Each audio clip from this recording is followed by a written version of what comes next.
Hello प्यारे बच्चों, आपका स्वागत है आपके अपने YouTube channel star board coaching पर। जैसा कि आप पहले जानते हो कि त्रिकोणमिति का टॉपिक था।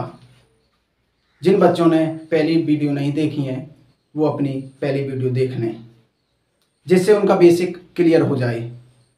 आज का टॉपिक है कि त्रिकोणमिति सारणी। काफ़ी बच्चों की समस्या होती है कि त्रिकोणमिति सारणी कैसे समझें। अक्सर बच्चे उनको याद करते हैं। आज के बाद किसी भी बच्चे को याद करने की कोई ज़रूरत नहीं है। मैं पॉइंट वाइज एक एक टॉपिक से जीरो से लेकर चलता हूँ और आप अपनी नोटबुक निकाल कर रख लें अपने साथ ही साथ उन पर नोट करते हुए चलें। तो चलते हैं अपने टॉपिक पर। त्रिकोणमिति सारणी। सबसे पहले लेते हैं एंगल। एंगल क्या है, कोण क्या है, मैंने पिछली वीडियो में आपको अच्छे से समझाया है।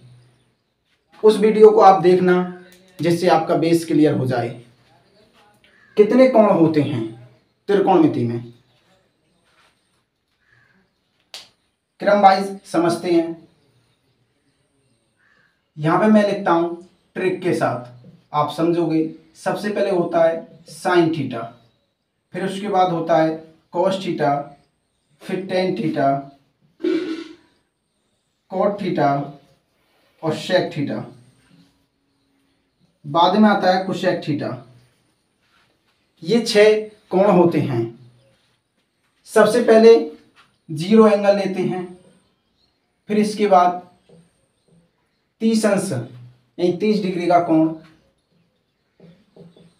45 यानी 45 डिग्री का कोण होता है, फिर 60 डिग्री का, फिर 90 डिग्री। ये 5 कोण होते हैं। इन 5 कोणों को बच्चे अक्सर याद करते हैं। याद करने की कोई ज़रूरत नहीं है। मैं इसे ट्रिक के साथ, दूध पीता हुआ बच्चा इसको समझ जाएगा। आप इस टॉपिक से पहले इस चैनल को सब्सक्राइब करें, लाइक करें और शेयर करें। चलते हैं अपने टॉपिक के। ट्रिक है कि जीरो, जो भी एंगल जीरो से चालू हो रहा है, आप सबसे पहले जीरो लिखें। ट्रिक है हमारी, सबसे पहले जीरो, फिर उसके बाद 1, फिर उसके बाद 2, फिर 3, फिर 4। ऐसे आप अपनी नोटबुक पर उतार लें। ये लास्ट हो रहा है 4 पर, तो इसमें आप 4 से डिवाइड कर दें सब में। आपने डिवाइड कर लिया। अब इसी के साथ आप रूट चढ़ाएंगे और रूट को बोलते हैं वर्गमूल। ये क्या है हमारा वर्गमूल।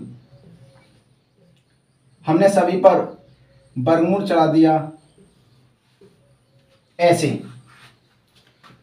अब आता है साइन थीटा, यानी साइन जीरो की वैल्यू क्या होती है।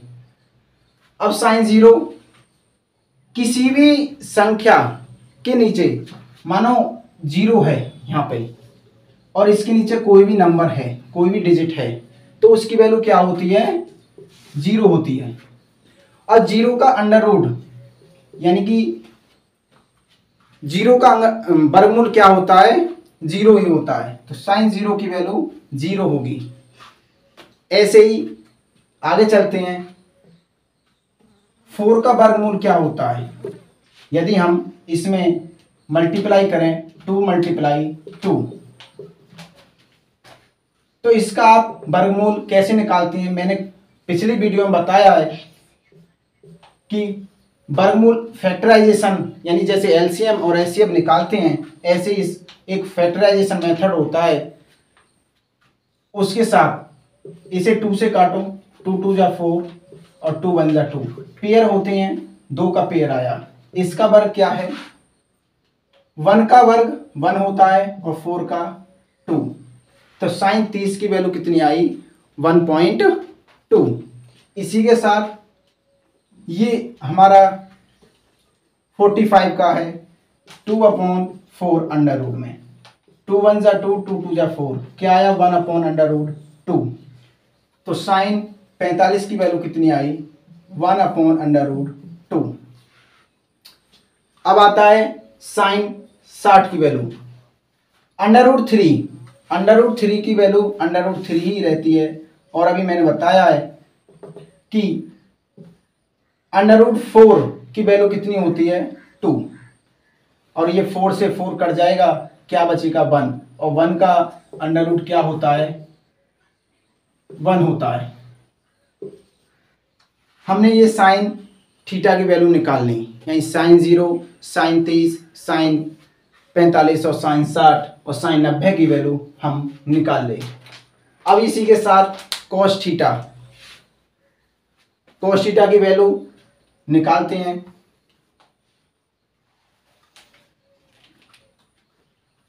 साइन थीटा की जो वैल्यू है उसी को आप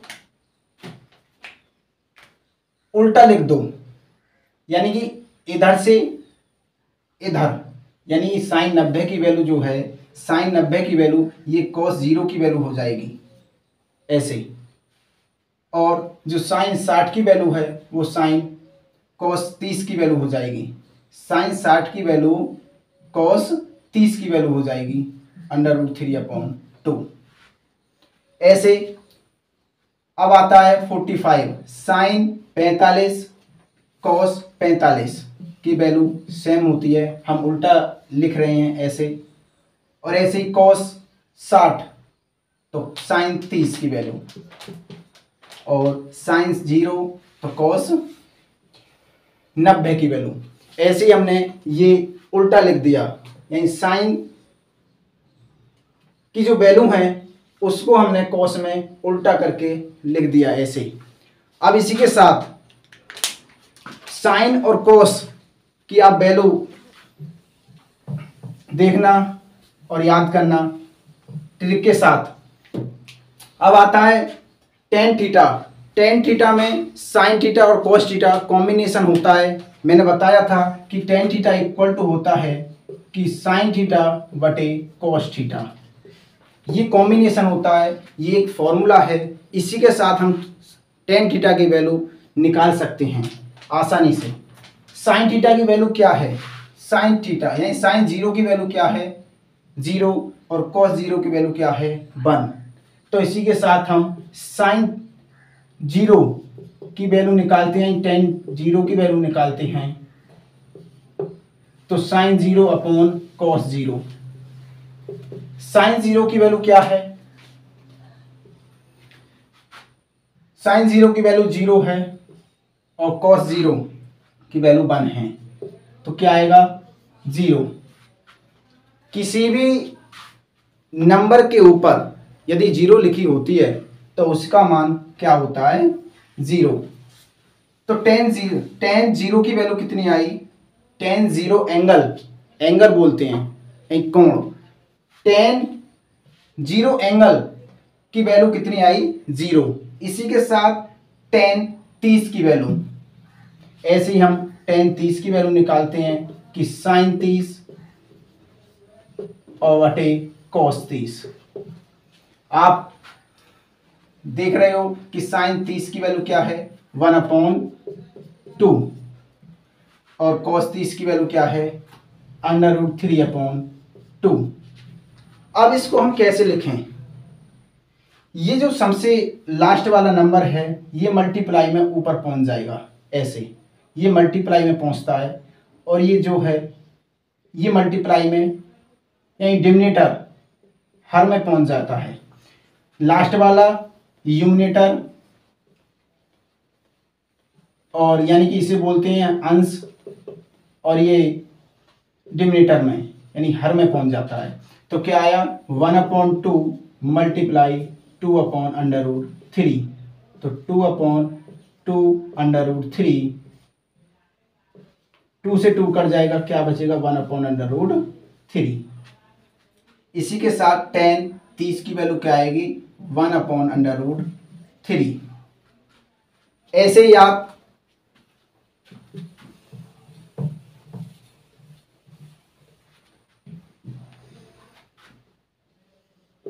ऐसे ही आप टेन 45 डिग्री का निकाल सकते हैं साइन और कॉस की मदद से। साइन 45 बटे कॉस 45। साइन 45 अंश की वैल्यू कितनी है 1/√2 और कॉस 45 की वैल्यू कितनी है 1/√2। तो इसी के साथ ये कट जाएगा, क्या बचेगा 1/1। तो 1/1 को क्या लिखते हैं 1। इसी के साथ tan 60 की value tan 60 equal to sine 60 बटे कॉस 60। साइन 60 की वैल्यू क्या है √3/2। कॉस 60 की वैल्यू क्या है 1/√2। तो इसको आप कैसे लिख सकते हैं, ये यहां पर पहुंचेगा और ये यहां पे √3/2 मल्टीप्लाई 2/1। 2 से 2 कैंसिल, क्या बचा √3। तो √3।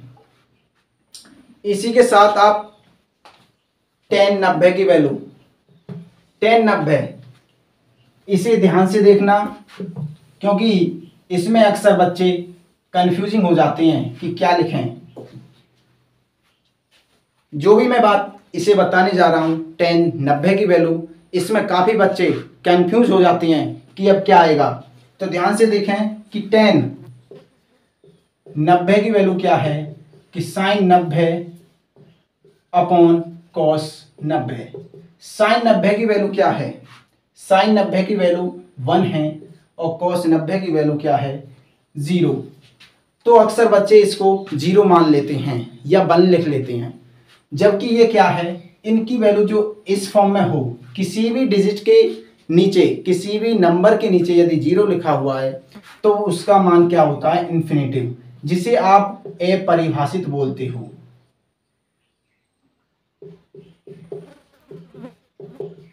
अपरिभाषित यानी कि अनंत। तो इसकी वैल्यू क्या आई इन्फिनेटिव, अनंत।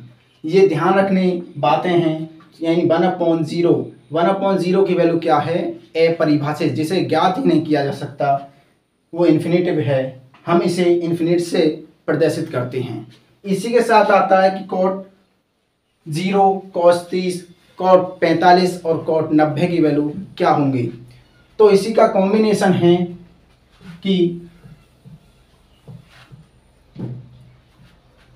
cot को हम लिखते हैं 1/tan theta. cot theta equal to होता है 1/tan थीटा। यदि आप cot 0 की वैल्यू निकाले हैं तो क्या होगा 1/tan 0। ऐसे तो tan 0 की वैल्यू क्या है 0, तो 1/0 इसको क्या लिखेंगे इन्फिनेटिव। अब आपने समझा कि tan 90 में इन्फिनेटिव है, इसका जो मान है उसको आप उल्टा लिख दो ऐसे, यहां से स्टार्ट करना और यहां पे लिखना। tan 90 की जो वैल्यू है आप किस में लिखोगे tan 0 में है, यानी कि tan 90 की जो वैल्यू है आप लिखोगे cot 0 में।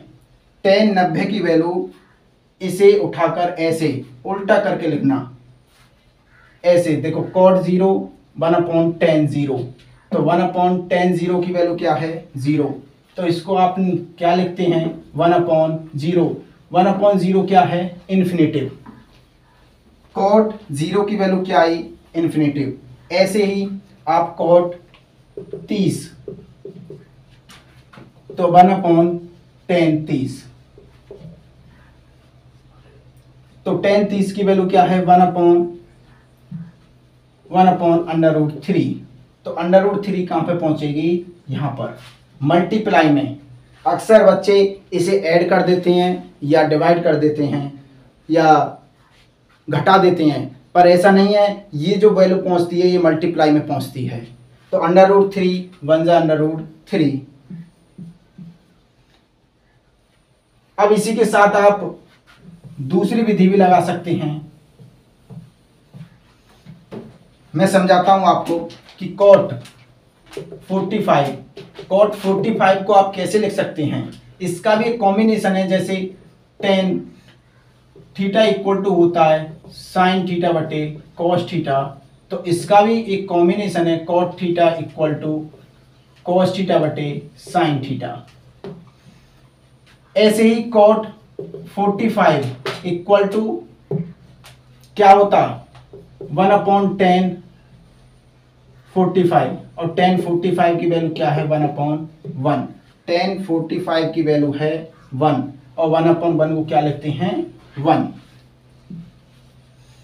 ऐसे ही क्या आता है cot 60 की वैल्यू क्या है, cot 60 की वैल्यू, तो cot 60 की वैल्यू आप इस को भी लगाकर निकाल सकते हैं, यानी कि cos 60 बटे sin 60। cos 60 क्या है 1/2, sin 60 क्या है √3/2, √3/2। 2 से 2 कैंसिल हो जाएगा, 2 1 जा 2 और 2 1 जा 2, यहाँ पे 1 आया और यहाँ पे √3, तो क्या लिखा 1/√3, 1/√3 किसकी वैल्यू है cot 60 की वैल्यू है। ऐसे ही आप cot 90 की वैल्यू निकाल सकते हैं। cot 90 की वैल्यू क्या है, cot 90 की वैल्यू है कि cot 90 equal to 1/tan 90, 1/tan 90, tan 90 infinitive, और आप इन्फिनेटिव को क्या लिखते हैं, ध्यान से देखना कि 1/इन्फिनेटिव, तो 1/इन्फिनेटिव को क्या लिखा, क्या लिखते हैं आप 1/0, यानी 1/0, 0 यहाँ पे पहुंच जाएगी, क्या होगा 0/1, और 0/1 को क्या लिखते हैं आप 0। ऐसे आप किसी की भी निकाल सकते हैं। अब आता है sec थीटा, और sec थीटा पिछली वीडियो में आपने देखा है कि किसके रेसिप्रोकल होता है, यानी किसके व्युत्क्रम के बराबर होता है। sec थीटा होता है 1/cos theta, sec theta equal to 1/cos theta. तो sec 0 की वैल्यू क्या होगी 1/cos 0, cos 0 क्या है 1/cos 0 की वैल्यू आप यहां से देख सकते हैं, 1/cos 0 की वैल्यू क्या है 1, तो इक्वल टू क्या आया 1। sec 0 की वैल्यू क्या है 1, sec 0 1। अब आता है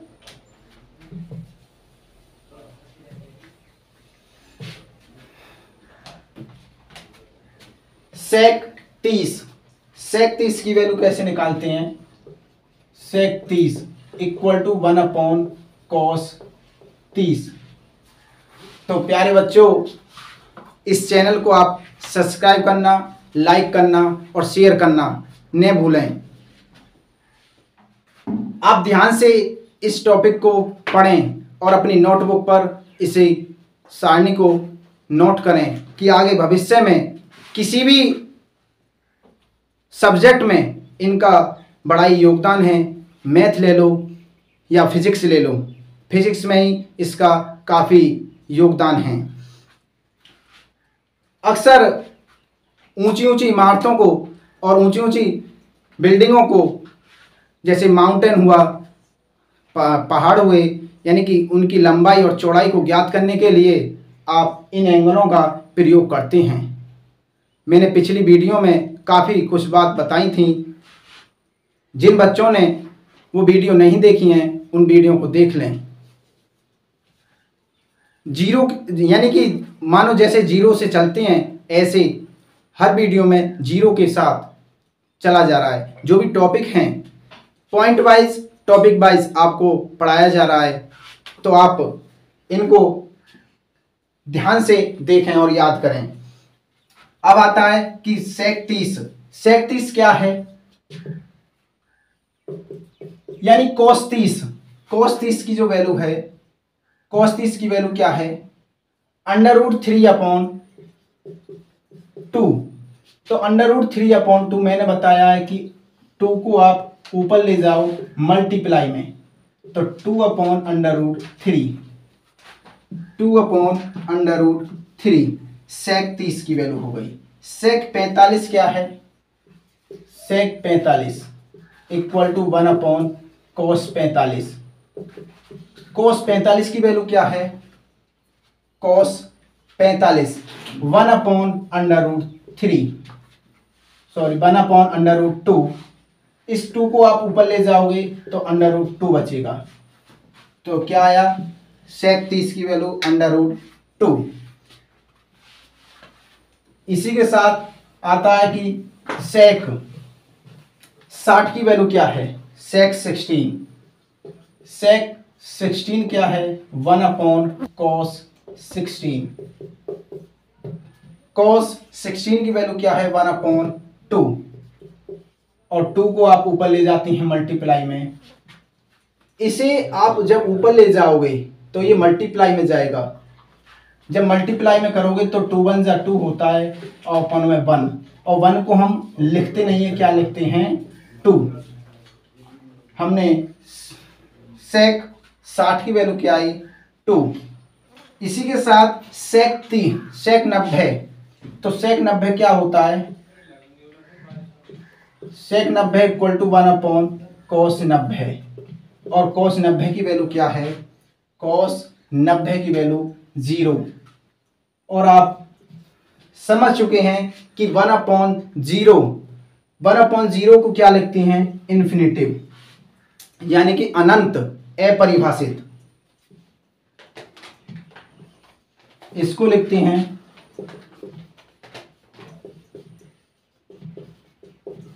अपरिभाषित।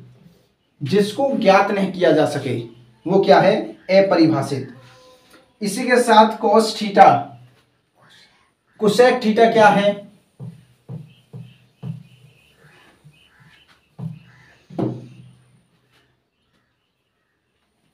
कोसेक थीटा, यानी कि कोसेक थीटा इक्वल टू होता है 1/sin थीटा।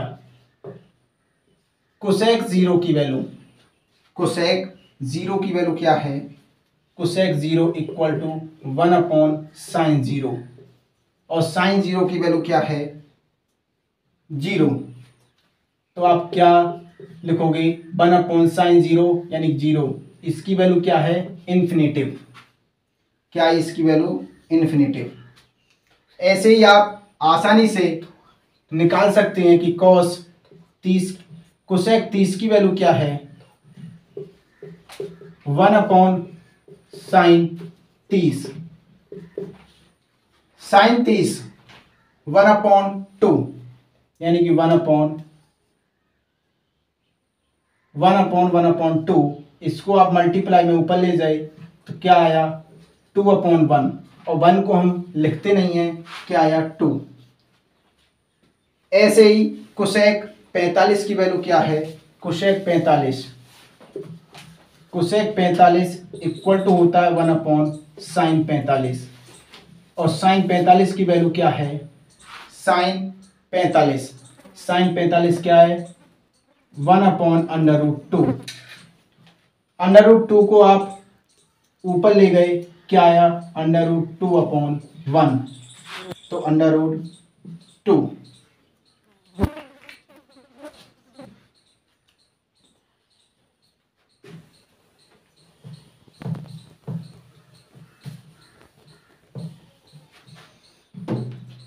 अब आता है कोसेक 60। कोसेक 60 की वैल्यू क्या है, कोसेक 60 इक्वल टू 1/sin 60। तो sin 60 की वैल्यू क्या है, sin 60 1/√3/2। तो लास्ट वाले नंबर को आप क्या करते हैं, मल्टीप्लाई में ऊपर ले जाते हैं, मल्टीप्लाई में। तो क्या आया, 2/√3। तो 2/√3 कोसेक 60 की वैल्यू हो गई। अब क्या है, कोसेक 90। कोसेक 90 की वैल्यू क्या है, 1/sin 90। और sin 90 की वैल्यू 1 होती है। तो 1/1 और 1/1 को क्या लिखते हैं 1, तो क्या आया 1। ऐसे ही आप इनको ट्रिक की मदद से निकाल सकते हैं। इसे अपनी नोटबुक पर नोट करें और इसे ध्यान से रिवीजन में लाएं और हमारे चैनल को सब्सक्राइब करें, लाइक करें, शेयर करें। धन्यवाद।